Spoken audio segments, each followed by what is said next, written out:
Nasa kustodiya nga ng PNP Maritime Police Provincial Headquarters ang isang 39 anyos na lalaking mangingisda na residente ng Aguulaw Union matapos itong mahulihan ng mga pinagbabawal na pampasabog at mga sangkap nito. Batay sa ulat ni Police Lieutenant Colonel Santos Baldoviso, Acting Chief Regional Maritime Unit 1, isinagawa ng sanib puwersa ng kanyang mga tauhan sa Pangasinan Maritime Police Station, Dagupan at San Fabian Maritime Law Enforcement Team kasama ang Pangasinan Provincial EOD and K9 Unit at operatiba ng Station 6 ng Dagupan City Police ang operasyon kahapon alas 12:50 ng hapon sa Barangay Bunuan, Binlok, Dagupan City na nagresulta ng pagkakumpiska ng 3 piraso na time fuse measuring approximately 45 feet, 2 boxes containing an estimated 200 blasting caps, approximately 50.6 kilograms ng umano'y naglalaman ng ammonium nitrate with the market value na 20,000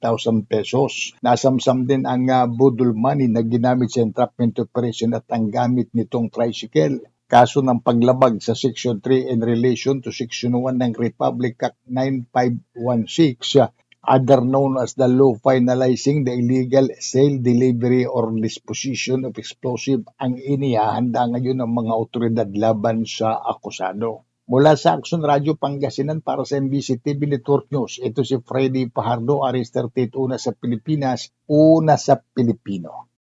Naitalang magkasunod aksidente sa kalsada noong araw ng Sabado sa bayan ng Luang, Northern Samar. Parehong motorsiklo ang sangkot dito. Ayon sa report ng Municipal Disaster Risk Reduction Management Office Luang, Northern Samar, parehong sugatan ang 2 driver ng motorsiklo. Isa sa sangkot sa aksidente dahil sa isang galang aso, samantala ang isa naman ay nasa impluwensya ng alak. Ayon pa sa ulat ng MDR Luang, Northern Samar, ang isang aksidente naganap sa barangay ng Burabod, Luang, Northern Samar. Sugatan ng isang 36 na taong gulang na lalaki, residente ng barangay Kamparang, bayan ng Pambuhan, nang mabangga nito ang isang asong gala. Sugatan sa ulo, kamay at tuhod ang nasabing driver ng motorsiklo. Agad naman na binigyan ng paunahing lunas ang biktima ng responding MDRMO personnel. Kinuha ang kanyang vital signs at isinugod agad sa ospital. Kasabay nito, nadisgrasya rin sa kalsada sa barangay naman ng Kalumutan ang isang 44 na taong gulang na lalaki, residente ng barangay Tambangan, Palapag, Northern Samar dahil naman ito sa impluwensya ng alak. Nagtamo rin ito ng mga sugat sa kanyang ulo, kamay at paa at pananakit ng ulo. Ang biktima nasa ilalim ng impluwensya ng alak ayon sa MDRMO. Agad itong isinugod sa ospital. Samantala, iniulat rin ng MDRMO Luang na bago ang magkasunod na aksidente sa kalsada, isa aksidente pang naganap sa Barangay Rawis. Ang nasabing aksidente naman ay kinasasangkutan ng isang 19 na taong gulang na babae, residente ng Barangay Mabini, Las Navas, Northern Samar. Lumalabas ng biktima ay nasa impluwensya rin ng alak. Agad itong isinugod sa ospital. Iniulat ng PNP Northern Samar, mataas ang bilang ng vehicle accident sa lalawigan ng Northern Samar. Kalimitan sa sangkot dito ay motorsiklo, walang helmet ang driver at walang lisensya. Mula sa MBC TV Network News, RH34 Jane Galit Bantayan ng DCRH. Una sa Pilipinas, una sa Pilipino. Sugatan ang 2 babaeng nagtitinda ng prutas matapos pagbabarilin ng isang armadong lalaki sa Orchid Street katabi ng Ubalde Elementary School sa Barangay Ubalde, Davao City, gabi ng Hulyo 5. Kinilala ng kapulisan ng mga biktima na sila Jimabil, 48 anyos at ang kanyang tiyahin na si Rovigin, 36 anyos. Ayon sa paunang investigasyon, nagtitinda ang dalawa nang huminto sa kanilang harapan ang isang kulay dark blue na motorsiklo at agad silang pinaputukan ng maraming bises. Batay sa salaysay ng isang 13 anyos na anak ni Jimabil, nakilala niya ang suspect na kanyang stepfather na si Muslimen na agad tumakas matapos ang pamamaril sakay ng motorsiklo. Agad namang isunugod sa Southern Philippines Medical Center ang 2 biktima at kasalukuyang sumasailalim sa gamutan at nasa kritikal na kondisyon. Samantala, nagsasagawa na ng masusing follow-up investigation at hot pursuit operation ang Bahada Police Station upang madakip ang suspect at may sampa ang kaukulang mga kaso laban sa kanya. Para sa MBC TV Network News, ito si June Suter, una sa Pilipinas, una sa Pilipino. Nagbalik na sa klase mga estudyante ng San Jose National High School sa Tacloban City kasunod ng malagim na insidente ng pamaril noong Hunyo 22. Ayon kay DepEd Regional Director Dr. Salosiano Jimenez, bilang bahagi ng pinagting na seguridad, nagpatupad ang pamunuan ng paralan na mas mahigpit na hakbang upang matiyak ang kaligtasan ng mga mag-aaral, guro at iba pang kawani. Kabilang dito ang paggamit ng bagong metal detector sa pag-inspeksyon ng mga bag at iba pang gamit ng mga pumapasok sa paaralan. Sinailalim din sa visual inspection mga estudyante sa harap ng mga pulis na nakatalaga sa campus. Sa kabila na nangyari, naging makalugan ang unang flag ceremony ngayong Lunes kung saan sabay-sabay na inawit ng mga estudyante ang lupang hinirang ang himno ng Department of Education at himno ng kanilang paaralan. Layunin ng mga bagong hakbang may balik ang tiwala ng mga magulang at estudyante at matiyak ang isang ligtas na kapaligiran sa pag-aaral. Mula dito sa DYVL Action Radio Tacloban para sa MBC Network News, ito si R-Star Tito Jimmy Angay-Angay, una sa Pilipinas, una sa Pilipino.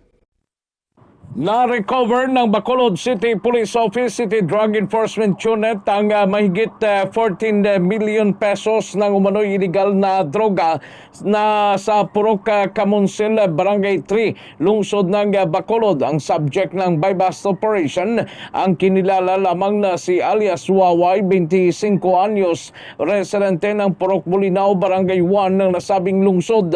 Ayon kay Police Lieutenant Colonel Albert C. Pinuno ng City Drug Enforcement Unit ng BCPO, nakuha sa suspect ang 2,075 grams ng umano'y shabu na more or less 14,110,000 pesos na laga ng droga.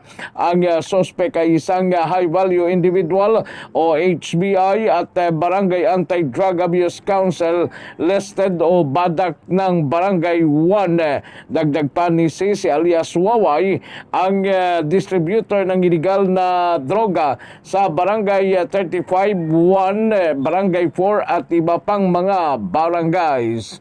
Para sa MBC TV Network News, ito si RH46 Rex Cantong, una sa Pilipinas, una sa Pilipino. Nagsagawa ang Limay Municipal Police Station ng isang livelihood program on sweet making sa multipurpose hall ng Barangay Barrio Luz, Limay, Bataan bilang bahagi ito ng patuloy nitong programang pangkomunidad na naglalayong mapalawak ang kabuhayan ng mga mamamayan.